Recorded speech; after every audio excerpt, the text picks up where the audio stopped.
اس programme کے اخراجات جو اسمر منسٹریز کے دوست اور پارٹنرز ادا کرتے ہیں۔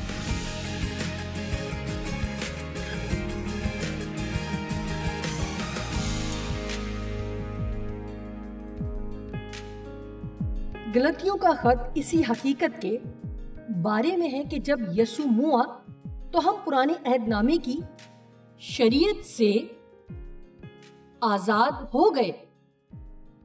اخلاقی یا معاشرتی شریعت سے نہیں، لیکن ان تمام شرعی رسم و رواج سے جو قربانی کے لیے ضروری تھیں۔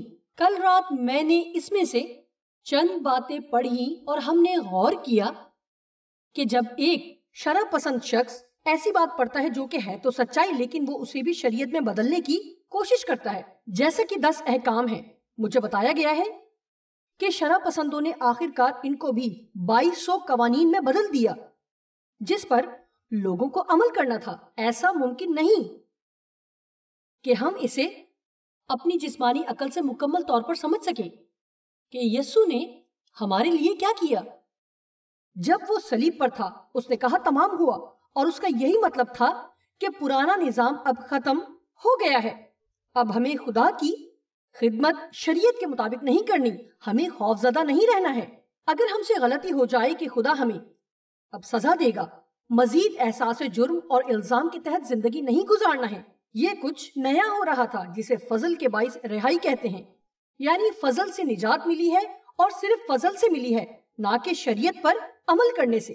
لیکن اس کا یہ مطلب نہیں کہ ہم شریعت پر عمل کرنا نہیں چاہتے، رسمی شریعت نہیں، بلکہ وہ شریعت جو قتل کرنے سے منع کرتی ہے، جھوٹ نہیں بولنا، چوری نہیں کرنی اور دوسری بہت سی باتیں جو شریعت کی ہیں اور اچھی باتیں ہیں۔ مسئلہ یہ تھا کہ وہ اسے پورا کرنے سے قاصر تھے، چاہے وہ جتنے بھی حکموں پر عمل کرتے جو شرعی نظام میں تھے۔ اگر ایک میں غلطی کرتے تو وہ تمام کے مجرم ٹھہرتے، اس لیے چاہے وہ جتنی بھی کوشش کرتے وہ ان حکموں پر عمل کرنے سے خدا کے ساتھ صلح قائم نہ رکھ پاتے۔ اس لیے تمام ہوا کا مطلب ان کے لیے تو ناقابل بیان خوشخبری ہونا چاہیے تھا، لیکن کچھ لوگوں کے لیے یہ تھی۔ پولس نے ان لوگوں میں منادی کی جو بت پرست تھے، یہ غیر قوم تھے، یہودی نہیں۔ اس لیے اگر آپ نے پہلے کچھ نہیں سیکھا تو نئی چیز سیکھنا زیادہ آسان ہوتا ہے بنسبت اس کے کہ پہلے آپ پرانی چیز کو بھلائیں اور پھر نئی چیز سیکھیں۔ مثال کے طور پر اگر آپ نے کسی ایسے مذہبی فرقے میں پرورش پائی ہو، اب آپ مجھے بتائیں کہ آپ میں سے کتنوں نے ایسی کلیسیا میں پرورش پائی جو شرع پرست تھی، ٹھیک ہے؟ تو پھر آپ سب جانتے ہیں کہ آپ کو بتایا گیا تھا سال بسال کہ اگر آپ یہ نہیں کرو گے تو آپ کو سزا ملے گی، اگر ایسا نہ کیا تو خدا ناراض ہوگا۔ ایک دن میں آپ کی جان نہیں چھوٹی، اس سے جان چھڑانے میں کافی عرصہ لگا۔ میری پرورش شدید احساس جرم کے ماحول میں ہوئی، اور میرا باپ ہمیشہ ہی ناراض رہتا کیونکہ وہ غصیلا تھا۔ وہ اپنا غصہ دوسروں پر نکالتا اور ہم جانتے بھی نہیں تھے کہ وہ کیوں غصے میں ہے۔ وہ بس غصے میں رہتا، اس لیے ہمارے گھر میں یہی کھیل ہوتا کہ کسی بھی طرح سے اسے غصہ نہ آ جائے۔ اس لیے میرا خدا کے ساتھ تعلق بھی ایسے ہی شروع ہوا۔ تو پھر میں اپنے آپ کو ہر بار مجرم محسوس کرتی اگر ہر بار کوئی بھی کام ویسے نہ کر پاتی جیسے میں چاہتی تھی کہ مجھے کرنا چاہیے۔ آپ میں سے کتنے لوگ جانتے ہیں کہ میں کیا کہنا چاہ رہی ہوں؟ آپ سے میں ایک بات کہنا چاہتی ہوں۔ میں آپ کو ایک ایسے مقام پر لانا چاہتی ہوں کہ آپ خدا کے ساتھ تعلق میں خود کو پرسکون محسوس کریں۔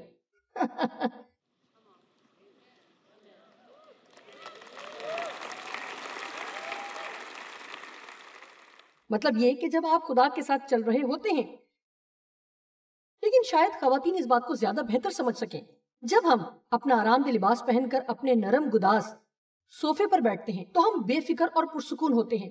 خدا کے ساتھ بھی ہمیں ضد اور شرع پسند نہیں ہونا کہ رسمی طور پر بس قاعدے اور قانون پر عمل کرتے رہیں۔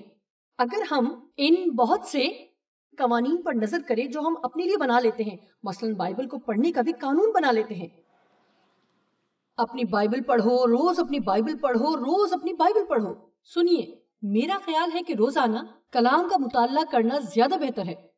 اکثر ہمیں جب کلام کا مطالعہ کرنا ہوتا ہے وہ کسی ایسی کتاب سے ہوتا ہے جس میں کلام کی باتیں ہوتی ہیں اور اس کی وضاحت بھی ہوتی ہے۔ کل رات میں نے کہا کہ میں نے آج صبح اپنی بائبل نہیں پڑھی اور آپ کی خاموشی اس جگہ سننے کے لائق تھی. میں یہاں کلام سننے آئی ہوں اور تم کہہ رہی ہو کہ میں نے اپنی بائبل نہیں پڑھی. ایسا بھی وقت تھا جب میں نے خود کو ایسا کرنے پر مجبور کیا.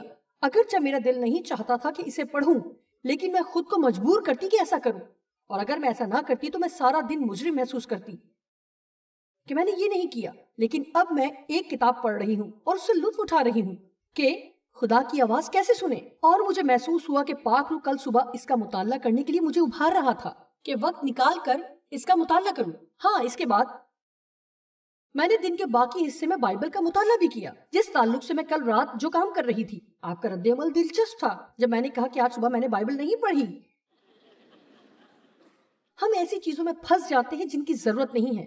ہر روز بائبل پڑھنا ہے اور ہفتے چرچ جانا ہے اور شاید چند ایک اور اچھے کام کرنے ہیں، جیسا کہ کسی کے ساتھ اچھے طریقے سے پیش آنا. اور اگر ہم اس طرح کے 3-4 کام کر لیتے ہیں تو جو ہماری روحانی ڈائری ہے تو پھر خدا ہم سے ناراض نہیں ہوگا. لیکن اصل بات یہ ہے کہ ہم اصل بات کو کھو دیتے ہیں کیونکہ وہ یہ نہیں چاہتا کہ ہم ایسے ہوں. میں یہ نہیں کہہ رہی کہ آپ بائبل نہ پڑھیں، بلکہ بتانا چاہ رہی ہوں کہ اگر کسی دن نہ پڑھ سکیں لیکن کلام آپ کے دل میں ہے اور کسی بھی طرح سے آپ کے اندر موجود ہے تو کوئی مسئلہ نہیں ہے. ضروری نہیں ہے کہ آپ ہر روز 1 گھنٹہ دعا کریں تاکہ خدا آپ سے ناراض نہ ہو.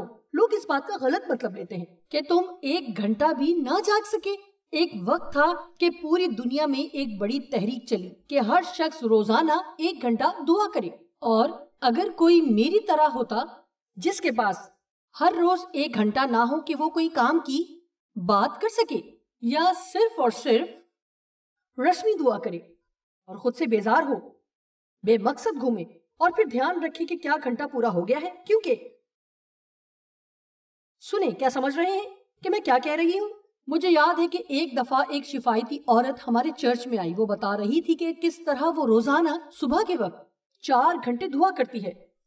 لگ رہا تھا کہ یہ خاتون بہت روحانی ہے اور اس پر خدا کا بہت زیادہ مسا ہے. اس لیے میں نے فیصلہ کیا کہ میں بھی اگر ایسا ہی کروں، سنیں، اگر میں بھی ایسا ہی کروں تو میرے اندر بھی اتنا ہی مسا ہوگا جتنا اس پر ہے. لیکن یہ سچ نہیں. خدا نہیں چاہتا کہ آپ وہ کریں جو دوسرے کر رہے ہیں. وہ چاہتا ہے کہ آپ وہ کریں جو وہ آپ کو کرنے کو کہتا ہے. اور پھر اس کا مسا اور قوت آپ پر آئے گی کیونکہ آپ نے تابعداری کی ہے. آپ جانتے ہیں کہ جب آپ پاک روح کی رہنمائی میں چلنا شروع کرتے ہیں تو یہ کچھ گھبراہٹ کا باعث ہوتا ہے کیونکہ آپ انسانی قاعدے قانون کے دائرے سے باہر عمل کر رہے ہوتے ہیں. اور یہی مقام ہے جہاں آپ آزاد ہوں گے اور اسی جگہ آپ خدا کے ساتھ پرسکون ہوں گے. میں نے کئی سال متواتر احساس جرم میں گزارے. میں نہیں جانتی تھی کہ الزام کیوں محسوس کرتی ہوں. مجھے لگتا کہ بس میرے ساتھ کچھ مسئلہ ہے. میں مجرم محسوس کرتی اور اگر محسوس نہ کرتی تو یہ بھی گناہ ہی لگتا کیونکہ شاید مجھے تو کسی نہ کسی بات کے لیے الزام محسوس کرتے رہنا چاہیے. میں آپ کو بتانا چاہتی ہوں کہ میں اپنے آپ کو اب مجرم محسوس نہیں کرتی.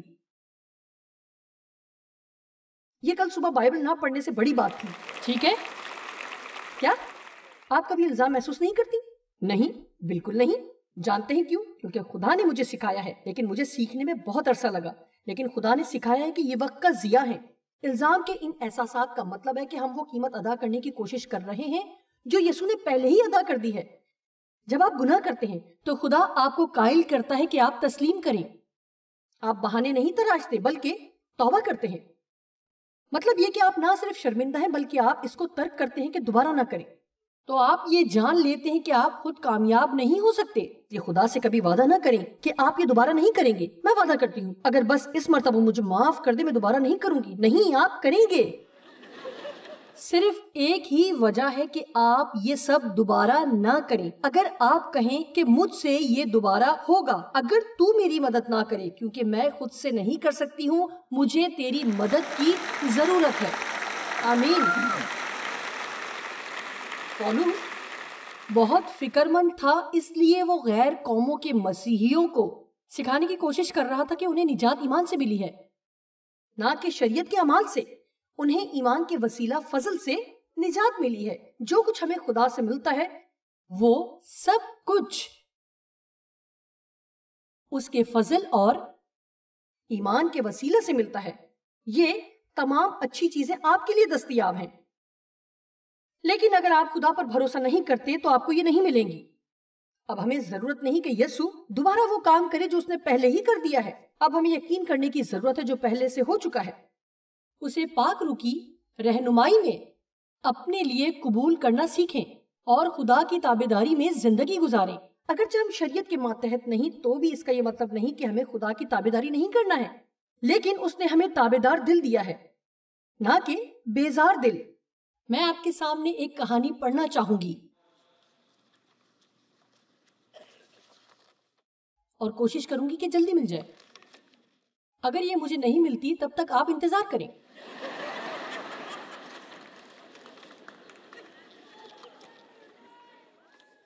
جی مل گئی۔ بل ایسا شخص تھا جو خاص طور پر بدکار تھا اور گناہ کی زندگی گزارتا تھا۔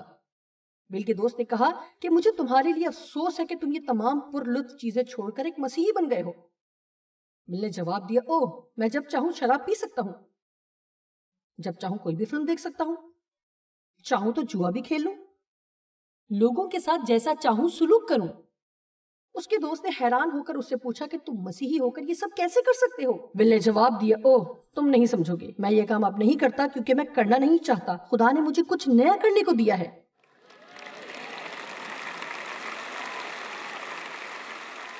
دیکھیں، خدا نہیں چاہتا کہ میں اس لیے چرچ جاؤں کیونکہ میں خوفزدہ ہوں کہ خدا کو اچھا نہیں لگے گا۔ وہ چاہتا کہ میں جاؤں کیونکہ میں چاہتا ہوں۔ وہ نہیں چاہتا کہ میں بائبل اس لیے پڑھوں کہ وہ ناراض ہو جائے، وہ چاہتا ہے کہ میں پڑھوں کیونکہ میں چاہتا ہوں۔ سچ یہ ہے کہ خدا نے ہمیں نئے اور سچے کام دیے ہیں جو ہم چاہتے ہیں، لیکن اگر آپ کسی بھی طرح سے سوچتے ہیں کہ آپ کو یہ کرنا ہے تو آپ کبھی وہ نہیں کر پائیں گے جو آپ واقعی کرنا چاہتے ہیں۔ سچ یہ ہے کہ آپ سب کچھ ٹھیک کرنا چاہتے ہیں، آپ اسے خوش کرنا چاہتے ہیں، آپ نیک بننا چاہتے ہیں، ورنہ آپ کبھی بھی ہفتے کی صبح یہاں آ کر آج کلام نہ سن رہے ہوتے۔ آپ کو اپنے بارے میں تمام دن برا محسوس کرنے کی ضرورت نہیں ہے۔ خدا کو آپ پر فخر ہے، وہ آپ سے خوش ہے۔ آپ ابھی وہاں نہیں ہیں جہاں آپ کو ہونا چاہیے، لیکن خدا کا شکر کریں آپ وہاں نہیں ہیں جہاں آپ پہلے تھے۔ آپ آدھے راستے میں ہیں، آپ منزل کی طرف گامزن ہیں۔ لیکن کوئی بات نہیں، خوشخبری ہے کہ آپ ابھی تک وہاں نہیں پہنچے۔ کوئی بات نہیں، اگر آپ ابھی تک کامیت تک نہیں پہنچے، میں آپ کو مایوس کرنا نہیں چاہتی۔ جب تک آپ اس جسم میں ہیں کبھی کامل نہیں ہوں گے۔ معافی چاہتی ہوں، آپ ہمیشہ ہی غلطیاں کرتے رہیں گے جب تک یسوع نہ آ جائے اور آپ کو یہاں سے نہ لے جائے۔ لیکن خدا کے لیے یہ حیرانگی والی بات نہیں ہے، وہ جانتا ہے کہ ہم کیسے ہیں جب وہ ہمیں دیکھتا ہے۔ آمین۔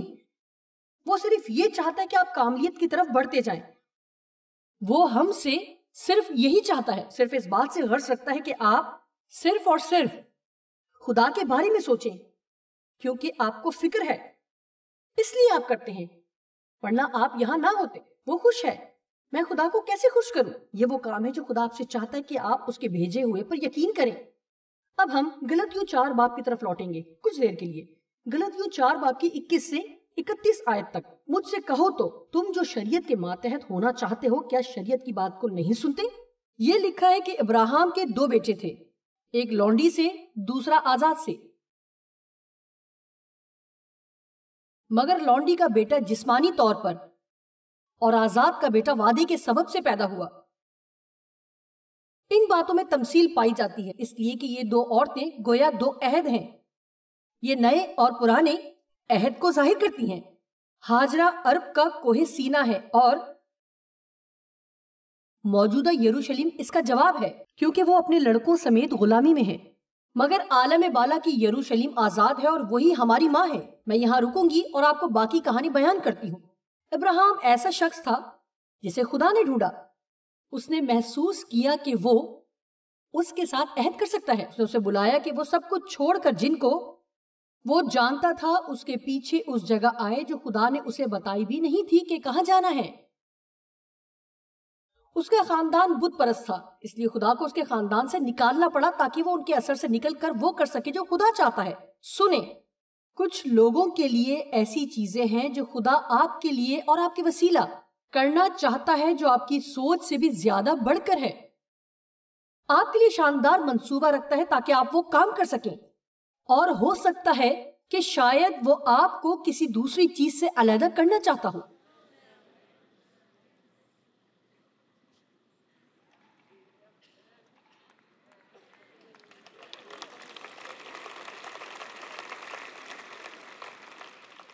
مجھے اپنی کلیسیا سے علیحدہ ہونے کو کہا گیا جب میں خدا میں زیادہ سرگرم ہو گئی. دراصل انہوں نے کہا کہ چلی جاؤ یا خاموش ہو جاؤ. خاموش ہونا تو مشکل تھا، لیکن انہوں نے میرے ساتھ جو بہترین کیا جو شاید وہ کر سکتے تھے. اس کے علاوہ نام نہاد مسیحی دوست بھی چھوٹ گئے کیونکہ ان کا خیال تھا کہ میرا دماغ خراب ہو گیا ہے. عورتیں بائبل نہیں سکھاتی تھی، نہ ہی کلام سناتی تھی. مجھے خدا سے رویا ملی تھی کہ میں تمام دنیا میں انجیل کی منادی کروں گی، اور ان کا خیال تھا کہ میرا دماغ چل گیا ہے. لیکن میرے اندر کچھ تھا جس کا میں انکار نہیں کر سکتی تھی. کیا آپ پیروی کرنے کے لیے تیار ہیں یا وہ کرنے کے لیے جو آپ جانتے ہیں، نہ کہ جو لوگوں کی توقع ہے کہ آپ کریں، چاہے اس کے لیے آپ کے اندر کوئی احساس نہ بھی ہو کہ آپ نے یہ کرنا ہے؟ میں نہیں جانتی کہ کتنے لوگ ہیں جو کمیٹیوں کا حصہ ہیں تاکہ وہ کام کریں. وہ محسوس کرتے ہیں اگر وہ نہیں کریں گے تو لوگ ان کی عدالت اور تنقید کریں گے، بجائے اس کے کہ وہ کریں جو وہ سمجھتے ہیں کہ خدا چاہتا ہے کہ وہ کریں. ایک لڑکی میرے پاس آئی، اس نے کہا، جوائس میں نہیں جانتی کہ میں کیا کروں. چرچ میں ہمارا صبح کا دعائیہ گروپ ہے، میری تمام سہیلیاں وہاں جاتی ہیں. وہ بولی، مجھے نہیں لگتا کہ مجھے وہاں جانا چاہیے. وہ بولی، وہ نہیں سمجھتے کہ میرے ساتھ کیا مسئلہ ہے کہ میں دعا کے لیے کیوں نہیں جاتی. اس نے بتایا کہ مجھے یہ کرنا پسند ہے کہ میں ان کے بچوں کی دیکھ بھال کروں جب وہ گھر نہ ہوں. لیکن وہ اپنے دل کی بات ماننے سے خوفزدہ تھی کہ اس کے دوست کیا سوچیں گے.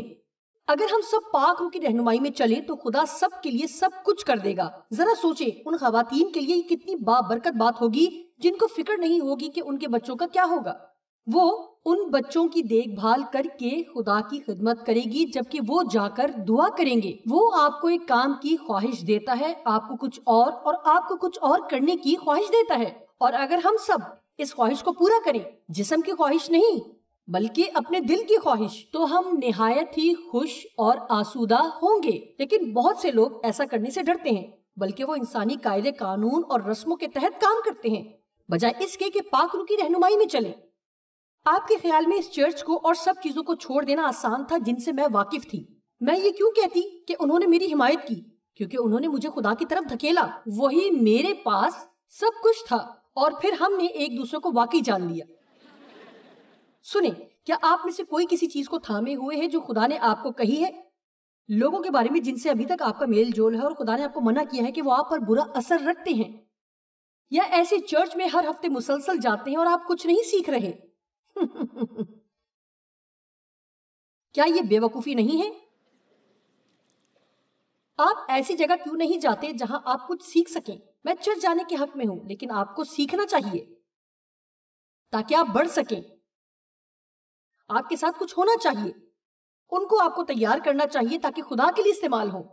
آپ صرف بیٹھنے نہ جائیں ہر ہفتے ایک ہی جگہ اور ڈرتے رہیں کہ کب یہ سب ختم ہو. دیکھیں، یہ خدا کو پسند نہیں ہے. جب ہم اس طرح کرتے ہیں، آپ آج یہاں ہیں کیونکہ آپ آنا چاہتے تھے، یا شاید آپ کا دوست آپ کو یہاں لے آیا ہے اور آپ نہیں جانتے کہ کہاں آ گئے ہیں. ایک خاتون ساتھ والی کی طرف اشارہ کر رہی ہے. چلیں، آخر میں پتہ چل جائے گا کہ وہ آ کر خوش ہوئی ہے یا نہیں. فکر نہ کریں، وہ یہاں ہے. وہ تو پہلے ہی خوش ہے. اچھی بات ہے. یہ سنیے، یہ تمثیل جو باپ ابراہم کے 2 بیٹوں کی ہے، یہ اب بھی ہمارے ساتھ ہے 2 طریقوں سے. ایک ہمارے ساتھ ہے جب ہم جسم میں کام کرتے ہیں. یہ ہماری توانائی ہے جو ہم کرنے کی کوشش کرتے ہیں، جو صرف خدا ہی کر سکتا ہے. اور دوسرا جب ہم خدا کے وعدوں کا انتظار کرتے ہیں جو وہ ہم سے کرتا ہے. جب آپ خدا کا انتظار کرتے ہیں کافی عرصے تک، اکثر آپ بیزار ہو کر اپنا منصوبہ شروع کرتے ہیں. یہ ایسا ہے کہ مجھے پتا ہے کہ اب کیا کرنا ہے. آپ کا شوہر غیر نجات یافتہ ہے، اس لیے آپ میری ایک کتاب خریدیں گی. اور شاید کچھ باتوں پر نشان لگانا چاہیں گی اور آپ اس کی پسندیدہ کرسی کے ساتھ بیٹھ جائیں گی۔ آپ ایسا کرتے ہیں؟ کیا آپ میری کچھ CDs خرید کر انہیں اونچی آواز میں چلانا چاہیں گی؟ جب میں نے اپنی نوکری چھوڑی تقریباً 40 سال پہلے تو میرے پاس مطالعے کا وقت تھا۔ میں نہیں جانتی تھی کہ یہ کیسے کرنا ہے جو خدا مجھے کرنے کو کہہ رہا ہے۔ بائبل کیسے پڑھوں؟ مجھے تو بائبل کا کچھ علم نہیں تھا، لیکن میں نے مطالعہ کیا۔ مجھے سیکھنا تھا، مطالعہ کرنا تھا۔ میرے پاس وقت نہیں تھا، اس لیے نوکری چھوڑنا پڑی۔ خدا نے میرے دل میں ڈالا کہ میں اپنی نوکری چھوڑ دوں۔ اس کا مطلب تھا کہ ہم ہر ماہ $40 کے خسارے میں ہوں گے کہ اپنے بل ادا کر سکیں۔ میں بتا نہیں سکتی کہ میں کس قدر خوفزدہ تھی، لیکن اس لیے کہ آپ کسی بھی چیز سے خوفزدہ ہیں تو یہ مطلب نہیں کہ آپ وہ نہ کریں۔ بعض اوقات آپ کو کرنا پڑے گا تاکہ جانے کہ خدا نے آپ کی زندگی کے لیے کیا منصوبہ رکھا ہے۔ مجھے یاد ہے کہ ایک دفعہ گھر کی دیوڑی میں چلتے ہوئے میں بہت زیادہ خوفزدہ تھی۔ کاموں کے لیے پیسے کہاں سے آئیں گے؟ میری ٹانگیں حقیقت میں کانپ رہی تھیں۔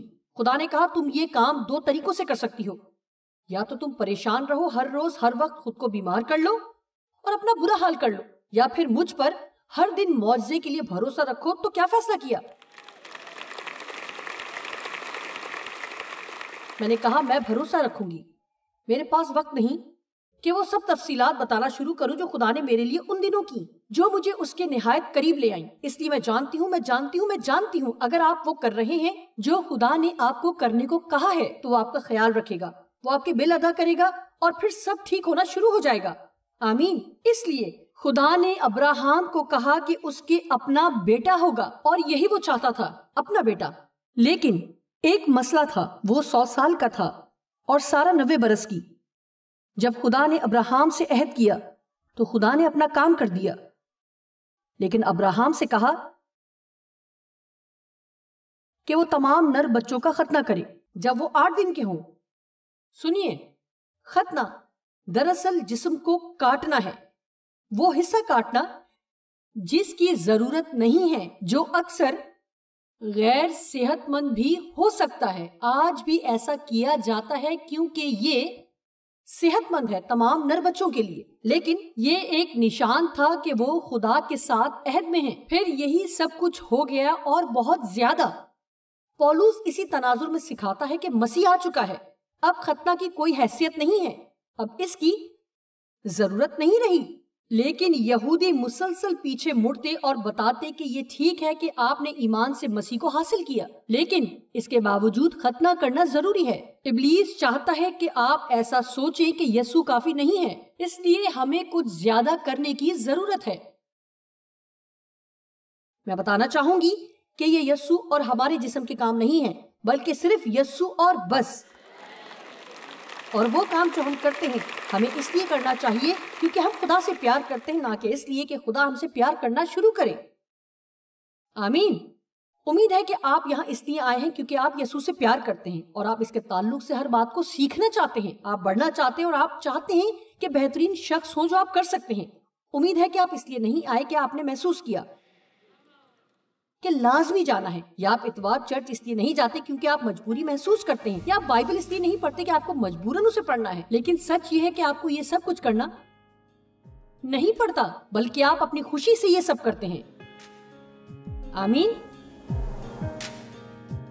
خدا آپ سے غیر مشروط پیار کرتا ہے اور وہ ہمیشہ آپ کے لیے بہترین چاہتا ہے۔ اگر آپ اس کی پیروی کریں گے تو وہ بھی آپ کو کبھی بھٹکنے نہیں دے گا۔